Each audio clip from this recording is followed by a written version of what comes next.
Michael Jordan, Michael Jackson, and Mike Tyson. They share the same first name and they're three of the biggest stars of all time. Today I'm going to use their action figures, along with some miniature handmade props, to create a scene that imagines what it would look like if the three of them got together for a board game night back in the day. I'll then take a photo of the diorama to create a fun piece of art.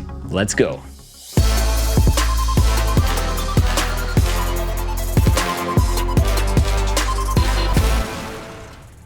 What's going on, everyone? This is Dwayne Shoots Toys, and today we're going back in time to the 80s.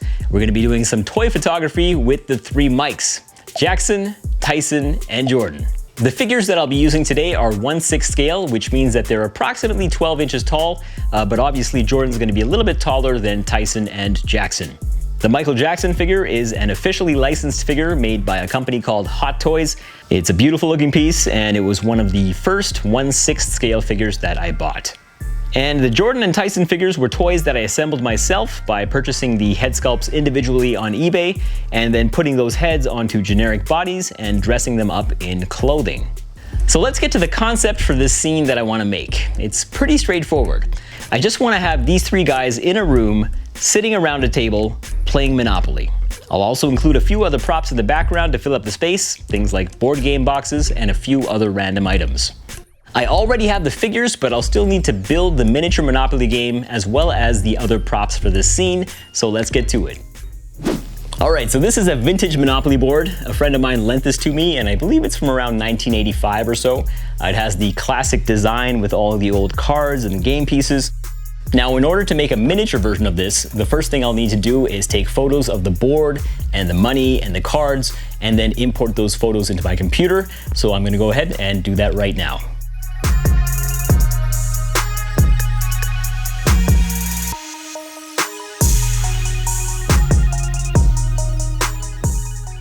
After taking the photos, I imported them into my computer and did some editing in Photoshop to clean things up.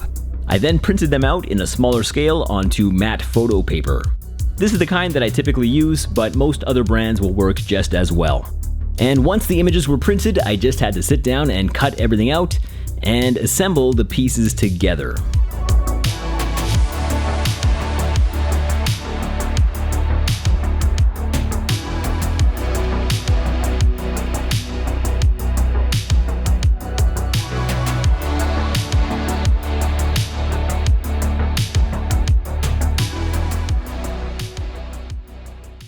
So this is what I've got so far: the board, the box, the money, and the cards. I still need to make the game pieces and the houses and hotels, and the easiest way for me to do this is to use polymer clay. So I grabbed a few different colors of clay and first flattened them with my pasta machine, and then I began making the pieces. I first did the green houses and red hotels.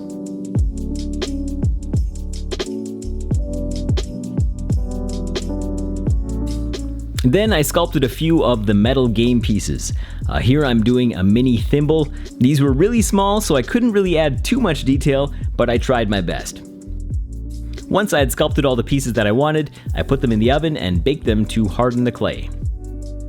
I also sculpted a tray for the inside of the box, and here you can see me placing the money inside of it.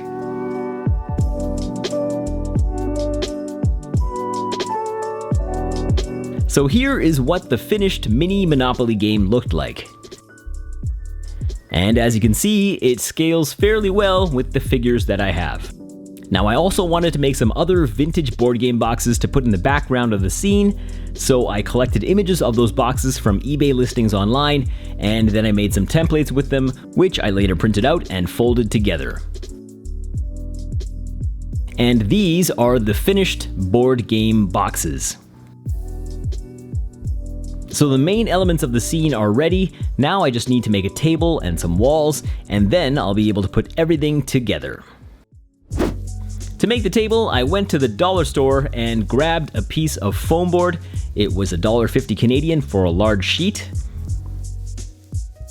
I cut out some rectangular shapes for the legs and the tabletop.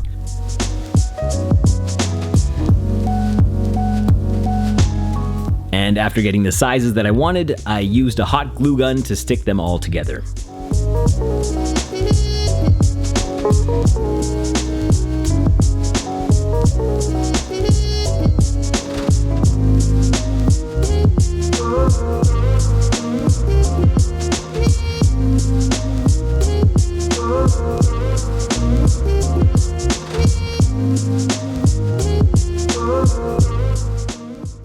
I then placed a small piece of fabric on top to act as a tablecloth.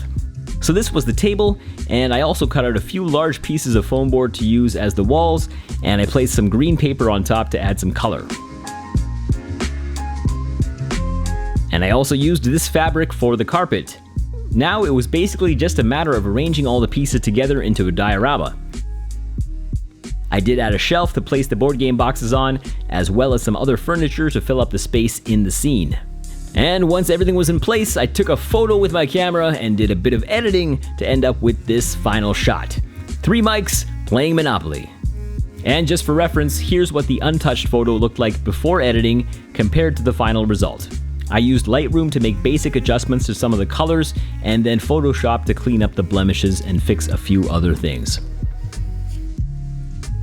So there you go, another fun toy photography project is complete. If you want to show me some support, please head over to my Instagram or my Facebook page at Dwayne Shoots Toys and give this photo a like. Also leave me a comment and let me know what kinds of figures you'd like to see me use in the future, as well as what kind of scenes you want me to create.